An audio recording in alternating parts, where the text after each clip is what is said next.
నమస్తే శివాబి న్యూస్కు స్వాగతం. నా పేరు శైలజ. ఈనాటి వార్తల్లోని ముఖ్యాంశాలు.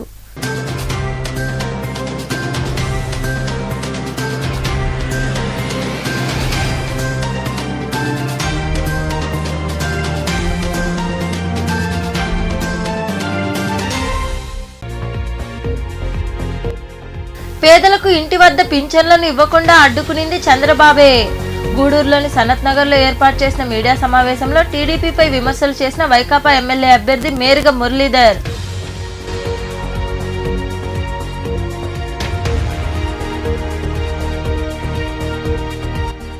ప్రతి ఒక్కరూ ఓటును సద్వినియోగం చేసుకోండి. తిరుపతి నగరంలో అవగాహన ర్యాలీని ప్రారంభించిన అనంతరం మాట్లాడిన కలెక్టర్ లక్ష్మీశా.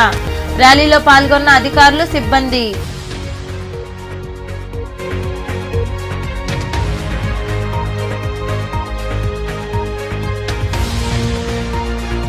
నీతి, నిజాయితీ, నమ్మకానికి మారుపేరు ఆర్యవైశ్యులు. నెల్లూరు నగరంలో నిర్వహించిన ఆత్మీయ సమావేశంలో పాల్గొని మాట్లాడిన టీడీపీ ఎంపీ, ఎమ్మెల్యే అభ్యర్థులు వేమిరెడ్డి ప్రభాకర్ రెడ్డి, పొంగూరు నారాయణ.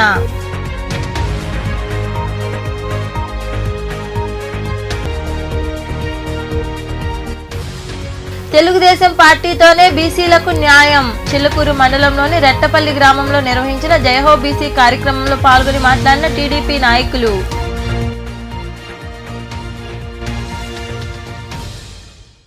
త్వరలో జరగబో ఎన్నికలను నిష్పక్షపాతంగా నిర్వహించేందుకు అందరూ చొరవ తీసుకోవాలని కలెక్టర్ లక్ష్మీశా పేర్కొన్నారు. తిరుపతి నగరంలో అధికారులు, సిబ్బందితో కలిసి అవగాహన ర్యాలీ నిర్వహించారు. ఈ ర్యాలీని కలెక్టర్ ప్రారంభించారు. త్వరలో జరగనున్న సార్వత్రిక ఎన్నికల నేపథ్యంలో అధికారిక యంత్రాంగం సిద్ధమైంది. ప్రతి ఒక్కరూ ఓటును సద్వినియోగం చేసుకునేందుకు అవగాహన కలిగిస్తున్నారు. ఈ క్రమంలో భాగంగానే తిరుపతి నగరంలో కలెక్టర్ లక్ష్మీశా, ఇతర శాఖల అధికారులు ఓటర్లకు అవగాహన కలిగించారు. అందరూ కలిసి మోటార్ సైకిల్ ర్యాలీ చేపట్టారు. ఈ ర్యాలీని కలెక్టర్ జెండా ఊపి ప్రారంభించారు. ఈ సందర్భంగా కలెక్టర్ లక్ష్మీశా మాట్లాడుతూ వచ్చే ఎన్నికల్లో ప్రతి ఒక్కరూ ఓటు హక్కు వినియోగించుకోవాలన్నారు. ప్రజాస్వామ్యబద్ధంగా వచ్చిన ఓటును ప్రతి ఒక్కరూ వేయాలని సూచించారు. ఎన్నికల పర్వం, ఎన్నికల పర్వం, ఎన్నికల పర్వం. 2024 సార్వత్రిక ఎన్నికలలో మంచి ఓటర్ టర్నౌట్ రావాలి. దానికి ప్రతి ఒక్క ప్రజల్ని, ప్రతి ఒక్క ఓటర్ని మనం చైతన్యవంతం చేయాలి. ప్రతి ఒక్కరూ మే 13వ తారీఖు జరిగే ఎన్నికల్లో వచ్చి ఓటు వేయాలి. సెలవు ఉంది కదా హ్యాపీగా ఇంటి వంటిపోవడము లేదా బయటికి వెళ్ళిపోవడము, ట్రిప్కి వెళ్ళిపోవడం కాకుండా ప్రతి ఒక్కరూ వాళ్ళ పోలింగ్ స్టేషన్కి వెళ్ళి ఓటు వేసి ప్రజాస్వామ్యాన్ని గౌరవించాలని ఈ సందర్భంగా కోరుతున్నాను. దీనికి ప్రతి ఒక్కరు, ముఖ్యంగా మన అధికారులందరూ, బిఎల్ఓస్ అందరూ, సెక్టరల్ ఆఫీసర్స్, అలాగే మన నోడల్ ఆఫీసర్స్, ఆర్ఓస్ ప్రతి ఒక్కరు దీనికి నిమగ్నమై పనిచేస్తున్నారు. అలాగే సచివాలయం సిబ్బంది కూడా మీ పరిధిలో ఉన్న హౌస్ హోల్డ్స్ని మోటివేట్ చేసి ఓటర్స్కి అవేర్నెస్ కల్పించి ప్రతి ఒక్కరు వచ్చి ఓటు వేయడానికి మీరు ఎంకరేజ్ చేయాలి. సో దీంట్లో భాగంగా ఈరోజు చంద్రగిరి నియోజకవర్గ పరిధిలో బైక్ ర్యాలీ అరేంజ్ చేశారు మన ఆర్ఓ గారు. అలాగే మన బిఎల్ఓస్ అందరూ ఈరోజు బైక్ ర్యాలీ పాల్గొంటున్నారు. వాళ్ళందరికీ శుభాకాంక్షలు, అభినందనలు తెలియజేస్తున్నాను. ఇదే స్ఫూర్తితో ఈసారి ఓటర్ టర్నౌట్ ఎక్కువ చేయాలి, ప్రజాస్వామ్యాన్ని మనం గౌరవించాలి. అలాగే తిరుపతి కొత్తగా జిల్లా ఫార్మ్ అయిన తర్వాత ఫస్ట్ టైం జనరల్ ఎలక్షన్ చేయబోతున్నాం కాబట్టి ప్రతి ఒక్కరూ ఈ యొక్క అంశాన్ని దృష్టిలో పెట్టుకొని ఏది ఎక్కడ ఇబ్బంది లేకుండా ప్రతి ఎన్నికల విధులని పాటిస్తూ రూల్స్ అండ్ రెగ్యులేషన్స్కి లోబడి ప్రాపర్గా ఎన్నికలు ప్రశాంత వాతావరణంలో నిష్పక్షపాతంగా ఎన్నికలు జరపడానికి ప్రతి ఒక్కరు సహకరించాలని ఈ సందర్భంగా అందరినీ కోరుకుంటూ ఈ కార్యక్రమంలో జేసీ, ధ్యానచంద్ర తదితరులు పాల్గొన్నారు. సీఎం జగన్మోహన్ రెడ్డి వాలంటరీ వ్యవస్థ ద్వారా అవ్వాతాతలకు పింఛన్లను ఇంటి వద్దనే పంపిణీ చేసే విధంగా చర్యలు తీసుకున్నారని, దేశంలో మరెక్కడా లేదని వైకాపా ఎమ్మెల్యే అభ్యర్థి మేరుగ మురళీధర్ తెలిపారు. గూడూరు పట్టణంలోని సనత్ నగర్లో ఏర్పాటు చేసిన మీడియా సమావేశంలో ఆయన మాట్లాడుతూ వాలంటీర్ల ద్వారా పేదలకు పింఛన్లు ఇవ్వొద్దంటూ చంద్రబాబు కోరడం ఏమాత్రం సబబు అని పేర్కొన్నారు. సిటిజన్ డెమోక్రసీ సంస్థ ద్వారా కోర్టుకు వెళ్లేలా చంద్రబాబు చర్యలు తీసుకోవడంతోనే పేదలకు పింఛన్లు ఇంటి వద్ద ఇచ్చే పరిస్థితి లేకుండా పోయిందని ఆయన విమర్శించారు. ఈ సమావేశంలో వైకాపా నాయకులు నాసిన నాగులు, గిరిబాబు తదితరులు పాల్గొన్నారు. మా ప్రీతం నాయకులు, పెద్దలు, గౌరవనీయులు జగన్మోహన్ రెడ్డి గారు భారతదేశ చరిత్రలోనే కాకుండా ప్రపంచ చరిత్రలో మరి ప్రభుత్వం అంటే సేవా దృక్పథంతో ముందుకెళ్లాలి అనే ఉద్దేశంతో గొప్ప వాతావరణంలో మరి వాలంటీర్ వ్యవస్థను తీసుకురావడం జరిగింది. వాళ్ళు చాలా నిబద్ధతగా, నిష్పక్షపాతంగా మరి అధికారులు నిబంధనలకు అనుకూలంగా మరి వాళ్ళు క్షేత్ర స్థాయిలో పేదరికంలో ఉన్నటువంటి మగ్గుతున్నటువంటి ప్రజలను గుర్తించడం, ప్రభుత్వం ఏర్పాటు చేసినటువంటి సంక్షేమ పథకాల్లో వాళ్ళు అర్హులా కాదా అని చెప్పడం, ఎలాంటి వివక్షత లేకుండా, ప్రాంతం లేకుండా, మతం లేకుండా, కులం లేకుండా నిష్పక్షపాతంగా మరి లబ్ధిదారులను ఎంపిక చేసి మరి దాని తర్వాత అధికారులు సూపర్వైజ్ చేసి క్రాస్ చెక్ చేసుకొని లబ్ధిదారులందరూ కూడా సంక్షేమ ఫలాలు అందించడం ఒక మంచి పరిణామంగా మరి భారతదేశంలో ఇతర రాష్ట్రాలు కూడా చూస్తున్నాయి. వాళ్ళని సైకోలతో పోలుస్తారు, ఇంకో రకంగా మాట్లాడతారు. చివరికి ఎంత బాధేస్తుందంటే పెన్షన్లు సకాలంలో 1వ తేదీ పెన్షన్గా 1వ తేదీ 5 గంటకే, తెల్లవారుజామున 5 గంటకే తలుపు తట్టి మరి వృద్ధులకంతా పలకరింపుతో చిరునవ్వుతో పోయి వాళ్ళకి పెన్షన్లు ఇస్తున్న వాతావరణం ఒక్కసారి చెడగొట్టారు. వాళ్ళ మీద కత్తి కట్టడం అనేది బాధాకరం. అయితే ఖచ్చితంగా ఇది వినాశకారి విపరీత బుద్ధి అనే విధంగా వాళ్ళకి చెడు కాలం దాపరించే ఈ వాతావరణంలో ముందుకెళ్తున్నారు. ఇది కరెక్ట్ కాదు. నిజంగా చాలా గొప్ప వ్యవస్థ. వాళ్ళు అంత గొప్పగా పరిపాలన వాళ్ళకి ఇచ్చినటువంటి చిన్నపాటి విధుల్ని అంత సక్రమైన దీంట్లో తీసుకొచ్చారు. ప్రభుత్వం అంటే గౌరవం పెరిగింది. సేవా దృక్పథంతో చేయాలి కదా అనే ఒక వాతావరణం వస్తే వాళ్ళని ఈ రకంగా మరి లొసుగులు కొన్ని చూసుకొని ఈ రకంగా కంప్లైంట్ చేసి వాళ్ళేదో పార్టీ ఇదిగా చేస్తున్నారన్న ఇదిలో ఆలోచించడం అనేది కరెక్ట్ కాదు. నేను చేశారు. ఎమ్మెల్యే చేసిన కొన్ని రోజులకే, చేసిన వారానికే పోయి చంద్రబాబు నాయుడు గారిని కలిసి వచ్చేసి అందరూ అంటుంటారు, పారాన్ని కూడా ఆరకముందే పోయి కలిసి వచ్చాను, అతని నోటు కూడా అతను స్టేట్మెంట్ ఇచ్చారు. మరి ఆ వాతావరణంలో ఆయన ఒక పక్క చేరితే ఇప్పుడు దానికి గుణపాఠం చెప్పారు ప్రజలు. 2019లో గొప్ప గుణపాఠం చెప్పారు. మరి ఇప్పుడు ఈయన తోడేసి ఇద్దరిని భరాయించలేకపోతా ఉన్నారు గూడూరు ప్రజలు. ఇద్దరు తోడు దొంగలు ఒకటై పార్టీ ద్వారా ఒక ఆయన అయితే ఎమ్మెల్యే అయినాడు, తర్వాత వెళ్ళాడు, ఇంకొక ఆయన ఎంపీ చేసి మళ్ళా ఎమ్మెల్యేగా ఇచ్చాడు. నీతి నిజాయితీ నమ్మకానికి మారుపేరు ఆర్యవైశ్యులు అని టీడీపీ ఎంపీ అభ్యర్థి వేమిరెడ్డి ప్రభాకర్ రెడ్డి, నగర ఎమ్మెల్యే అభ్యర్థి పొంగూరు నారాయణ పేర్కొన్నారు. నెల్లూరు నగరంలోని 44వ డివిజన్ పరిధిలో ఉన్న ఆచార్య వీధి క్లాత్ మర్చెంట్ హాల్లో నిర్వహించిన ఆత్మీయ సమావేశంలో వారు పాల్గొని మాట్లాడారు. పొట్టి శ్రీరాములు చిత్రపటానికి పూలమాలలు వేసి నివాళులర్పించారు. అనంతరం సన్మానాలు జరిగాయి. ఈ సమావేశంలో ఉప మేయర్ రూప్ కుమార్ యాదవ్, మున్సిపల్ మాజీ చైర్పర్సన్ తాళ్లపాక అనురాధ, ఆర్యవైశ్య నాయకులు మల్లికార్జునరావు, కిషోర్, అమరా మోహన్ రావు తదితరులు పాల్గొన్నారు.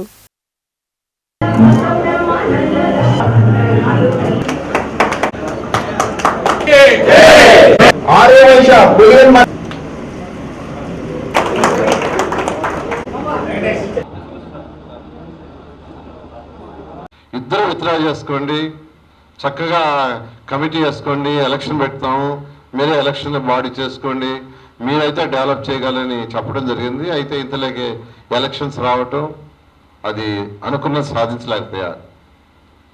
ఖచ్చితంగా ఈసారి వస్తే అయితే 2 గ్రూపుల్ని పిలిచి మాట్లాడి, ఎందుకంటే కోర్టులో కేసులు ఉన్నప్పుడు గవర్నమెంట్ హ్యాండ్ ఓవర్ చేయలేదు, కేసులు విత్డ్రా చేసుకోవాలా. ఖచ్చితంగా మీ అందరి సపోర్ట్తో 2024లో ప్రభుత్వం వస్తుంది. ఖచ్చితంగా 2 గ్రూపులను పిలిచి ఆ విషయంలో మాత్రం ప్రత్యేక శ్రద్ధ తీసుకుంటానని మీకు అందరికీ తెలియజేస్తున్నాను.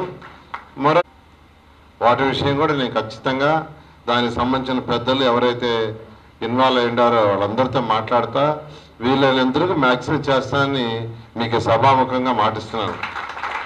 ఏదో ఓట్ల కోసం ఇప్పుడు ఏదో చెప్పి వెళ్ళిపోవటం కాదు. ప్రతి దాంట్లో లీగల్ ప్రాబ్లం ఓవర్కమ్ కావాలి. సరే, క్యాబినెట్లో చేరటం, అమరావతి రాజధాని మంత్రిగా ఉండటం, మున్సిపల్ శాఖ మంత్రిగా ఉండటం, సరే ఒక పేద కుటుంబంలో పుట్టి ఇంత ఎత్తుకెదిగాను కాబట్టి 28 రాష్ట్రాల్లో ఈరోజు నారాయణ గ్రూప్ ఆర్గనైజేషన్స్ ఉన్నాయి. 50,000 మంది కుటుంబాలు డైరెక్ట్గా 1వ తేదీ జీతాలు తీసుకుంటా ఈరోజు నారాయణ గ్రూప్ మీద డిపెండ్ అయ్యాయి. 6 లక్షల మంది విద్యార్థులు చదువుతున్నారు. ఇంత ఎదిగెదిగాం కాబట్టి పుట్టిన గడ్డకి ఏదైనా చేయాలని ఆ రోజు ముఖ్యమంత్రి గారు నారా చంద్రబాబు అడిగి ఫండ్స్ చేశాను. అయితే ఈరోజు నేను డైరెక్ట్గా కంటెస్ట్ చేస్తున్నా. ఇళ్ళకు పోయి ఉంటాం. ఆ రోజు అక్కడ గమనించింది 85% ఆఫ్ ఆడ మేము పోయిన ఇళ్లల్లో వాళ్ళ సమస్యలు దోమలు, అంటే డ్రైనేజ్ సిస్టమ్ సరిగా లేదు. అదే సార్ చెప్పినట్టు ఒక 10% కానీ ఆ రోజు ఈ వీళ్ళు ఖర్చు పెట్టుంటే ఈ 10%తో డ్రైనేజ్ సిస్టమ్ కనెక్ట్ అయి ఉండేది, ఈ దోమల సమస్య లేకుండా పోయి ఉండేది. అండర్ గ్రౌండ్ డ్రైనేజ్ టోటల్గా సక్సెస్ఫుల్గా నెల్లూరు కార్పొరేషను బ్రహ్మాండంగా ఉండేది, మస్కిటో ఫ్రీ నెల్లూరు అయి ఉండేది. అటువంటిది కంప్లైంట్లు అంతా దోమల మీదనే చెప్తున్నారు. రోడ్లు చాలా బాగా చేశారు సార్, ఆ తర్వాత ఇక్కడ పట్టించుకునే వాళ్ళు లేరు. సో మనందరం 2019లో చేసిన తప్పు మళ్ళీ రిపీట్ చేయొద్దు. నేను కూడా ఉండే దాంట్లో. ఈరోజు మనం 24లో నారాయణ సార్ని మనం ఖచ్చితంగా గెలిపించుకోవాలా. మీ అందరికి ఒకటే చెప్పేది, నెల్లూరు సిటీ ఎక్కడికో వెళ్ళిపోద్ది. సార్కి ముందు అంటే ఫ్యూచరు ప్లానింగ్ అని అది ఎక్సలెంట్. నేను ఈ మధ్య సార్తో కొంచెం మీ అందరికి తెలుసు, ఈ మధ్యనే నేను పార్టీలో చేరాను. సార్తో నేను ఈ మధ్య చూసిన దాంట్లో చాలా కష్టపడ్డాడు. అసలు ఒక మనిషి ఇంత పని చేయగలరు. చిలుకూరు మండలంలోని నెలబల్లి రెట్టపల్లి గ్రామంలో జైహో బీసీ సమావేశం జరిగింది. ఈ సమావేశానికి బీసీ నాయకులు, కార్యకర్తలు హాజరయ్యారు. టీడీపీతోనే బీసీలకు న్యాయం జరుగుతుందని మండల బీసీ సెల్ అధ్యక్షుడు మేకల కుమార్ యాదవ్ తదితరులు పేర్కొన్నారు. చిలుకూరు మండలంలోని నెలబల్లి రెట్టపల్లి గ్రామంలో టీడీపీ మండల బీసీ సెల్ అధ్యక్షుడు మేకల కుమార్ యాదవ్ అధ్యక్షతన జైహో బీసీ సమావేశం జరిగింది. ఈ సమావేశంలో నాయకులు కుమార్ యాదవ్ తదితరులు మాట్లాడుతూ 5 ఏళ్లుగా రాష్ట్రంలో దుర్మార్గపు పాలన సాగుతుందని తెలిపారు. టీడీపీ అధికారంలోకి వస్తే 50 ఏళ్లు దాటిన ప్రతి బీసీకి 4,000 రూపాయలు పింఛన్ ఇవ్వడం జరుగుతుందని, స్థానిక సంస్థల ఎన్నికల్లో 34% రిజర్వేషన్ కల్పించడం జరుగుతుందని పేర్కొన్నారు. ప్రత్యేక బీసీ రక్షణ చట్టాన్ని తీసుకొస్తారని వారు వివరించారు. సామాజిక వర్గానికి ఎత్తున పెట్టుకొని రాష్ట్రంలో మిగతా అన్ని సామాజిక వర్గాల్ని అనగదొక్కిన పార్టీ ఏదైతే ఉందంటే అది వైసీపీ పార్టీ. ముఖ్యంగా ఈ ప్రభుత్వంలో దళితుల మీద, పేదల మీద జరిగిన దాడులు గత స్వాతంత్రం వచ్చిన తర్వాత ఎన్ని సంవత్సరాలకి ఈ రాష్ట్రంలో జరిగిన పరిస్థితి మనకు కనిపించలేదు. ముఖ్యంగా వాళ్ళ ఆర్థికంగా వాళ్ళ మూలాలను ఇబ్బంది పెట్టడం, అదేవిధంగా భౌతికంగా వాళ్ళ మీద దాడులు జరగడం, అదేవిధంగా వాళ్ళకి బయట తిరగాలంటేనే ఈ రాష్ట్రంలో ఒక భయానకమైన పరిస్థితిని తీసుకొని వచ్చి జగన్మోహన్ రెడ్డి ప్రభుత్వం అనేది జరుగుతూ ఉంది. ఆ పాలన ఇప్పుడు అన్నిటికీ సమయం అనేది ఆసన్నమైంది. ఈ సందర్భంలో విఘ్నులైన ఆంధ్ర రాష్ట్ర ప్రజానీకం అందరూ కూడా ఒక సముచితమైన నిర్ణయాన్ని తీసుకొని, ఒక ఉన్నతమైన నిర్ణయాన్ని తీసుకొని ఓటుకి సిద్ధపడితే తప్ప ఈ దుర్మార్గ పాలనను మనం దీన్ని వదిలించుకోలేని పరిస్థితి. కాబట్టి బీసీ సోదరులు సోదరులు చెప్పారు, అది ఒక అరవింద్ కుమార్ గౌడ్ కాదు. అదేవిధంగా తెలిసే తెలియక ఇన్ని జరుగున్నాయి. నడుస్తూ బీసీలే నాకు వెన్నుముక, వీళ్ళకి ప్రతి ఒక్క విధానంలో కూడా మనం సహాయ సహకారాలు అందించాలనే ఉద్దేశంతో ఆయన ముఖ్యమంత్రిగా ఉన్నప్పుడు ఎక్కడ చూసినా రిజర్వేషన్లకు ఎక్కువ 50% బీసీలకు ఇచ్చినటువంటి వ్యక్తి. ఎక్కడ చూసినా ఆయన సభలు ఏర్పాటు చేసినప్పుడు సభల్లో కూర్చున్న ఆయన చుట్టూరు ఎక్కువ బీసీలే ఉంటారు. మన బీదా రవిచంద్రన్న కావచ్చు, కొల్లు రవీంద్ర గారు కావచ్చు, అలాగే అచ్చెన్నాయుడు గారు కావచ్చు, ప్రతి ఒక్కరు కూడా ముందు బీసీలకు ఇంపార్టెంట్ ఇచ్చే వ్యక్తి. కానీ ఈరోజు ఈ రాష్ట్ర ప్రభుత్వం వచ్చి 5 సంవత్సరాలు పూర్తిగా వస్తూ ఉంది. ఆయన జగన్మోహన్ రెడ్డి ముఖ్యమంత్రి గారు ఎక్కడ సభలు పెట్టినా కేవలం ఆయన కూర్చోమంటే కూర్చునే పరిస్థితి కూడా కాదు మనం. ఎందుకంటే మనకి మంత్రి పదవులు ఇచ్చారు, బీసీలకి అన్నీ ఇచ్చారని చెప్పి సంకలు గుద్దుకునే ముఖ్యమంత్రి. కానీ మనకి కుర్చీలకి కాళ్ళు లేని కుర్చీలు ఇచ్చి కేవలం శిలా విగ్రహాల్లాగా మనం పెట్టుకునే పరిస్థితి. ఎందుకంటే ఆయన ఎదురు మనం కూర్చునే ధైర్యం మనకు లేదు. బీసీలు అంటే అంత చిన్న చూపు చూసే పరిస్థితి. ఈరోజు ఎక్కడ చూసినా బీసీల మీద హత్యలు, అఘాయిత్యాలు, అన్యాయాలు. కానీ ఈ సమావేశంలో టీడీపీ మండల అధ్యక్షుడు ఉచ్చూరు వెంకటేశ్వర్లరెడ్డి, తెలుగు మహిళా రాష్ట్ర కార్యదర్శి గుండాల లీలావతి, నాయకులు ప్రసాద్, వెంకటకృష్ణయ్య, భాస్కర్, అన్నం మురళీశేఖర్ గౌడ్, హుసేన్ బాషా, రియాజ్, వెంకటేశ్వర్ల గౌడ్, బిల్లు సురేంద్ర, రాగి చంద్రయ్య తదితరులు పాల్గొన్నారు.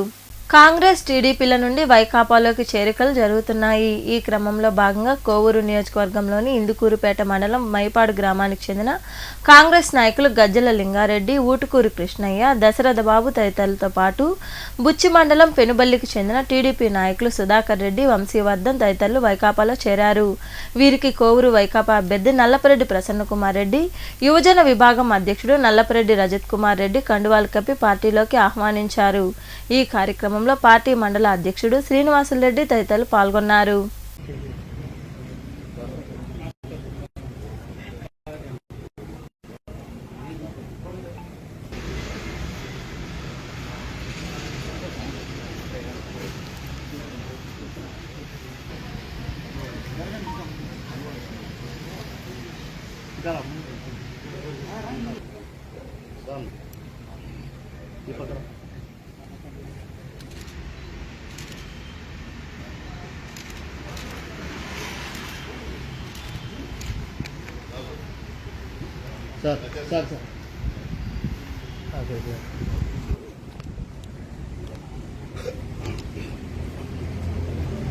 నాయుడుపేట పట్టణంలో ఇటీవల చంద్రబాబు నిర్వహించిన ప్రజాగళం సభను విజయవంతం చేసినందుకు నియోజకవర్గ ప్రజలు, కార్యకర్తలు, నాయకులకు కృతజ్ఞతలు అంటూ టీడీపీ జిల్లా ఉపాధ్యక్షుడు వేలూరు మురళీరెడ్డి పేర్కొన్నారు. నాయుడుపేటలో ఆయన మాట్లాడారు.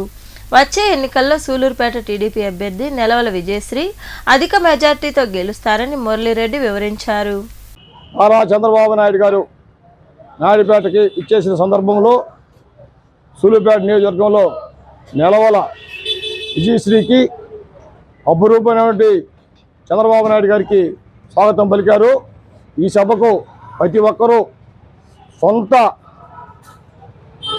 సొంత కృషితో సభను గొప్పగా విజయవంతం చేసి ఎన్నడూ సూలూరుపేట చరిత్రలో రానటువంటి విశేష జనం వచ్చి చంద్రబాబు నాయుడు గారు మీటింగ్ సారాంశం పూర్తిగా విని అయిన పాట క్రమశిక్షణతో అందరూ వాళ్ళ ఇళ్ళకి వెళ్ళిపోయారు.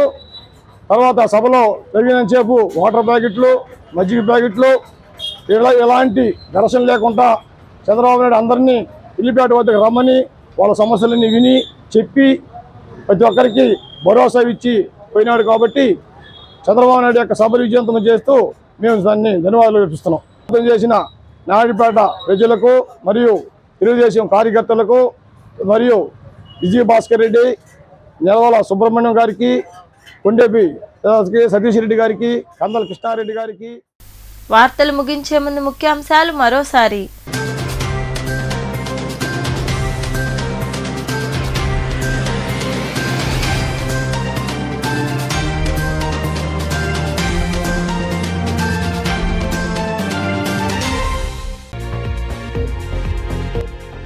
పేదలకు ఇంటి వద్ద పింఛన్లను ఇవ్వకుండా అడ్డుకునింది చంద్రబాబే.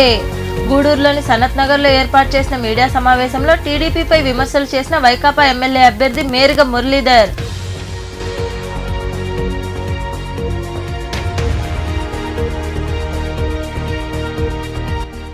ప్రతి ఒక్కరూ ఓటును సద్వినియోగం చేసుకోండి. తిరుపతి నగరంలో అవగాహన ర్యాలీని ప్రారంభించిన అనంతరం మాట్లాడిన కలెక్టర్ లక్ష్మీ షా. ర్యాలీలో పాల్గొన్న అధికారులు, సిబ్బంది.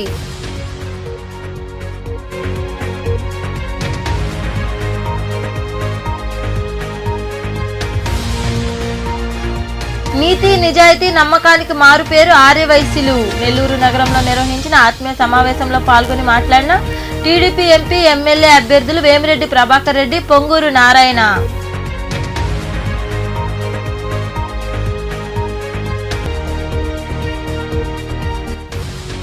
తెలుగుదేశం పార్టీతోనే బీసీలకు న్యాయం. చిలుకూరు మండలంలోని రెట్టపల్లి గ్రామంలో నిర్వహించిన జయహో బీసీ కార్యక్రమంలో పాల్గొని మాట్లాడిన టీడీపీ నాయకులు.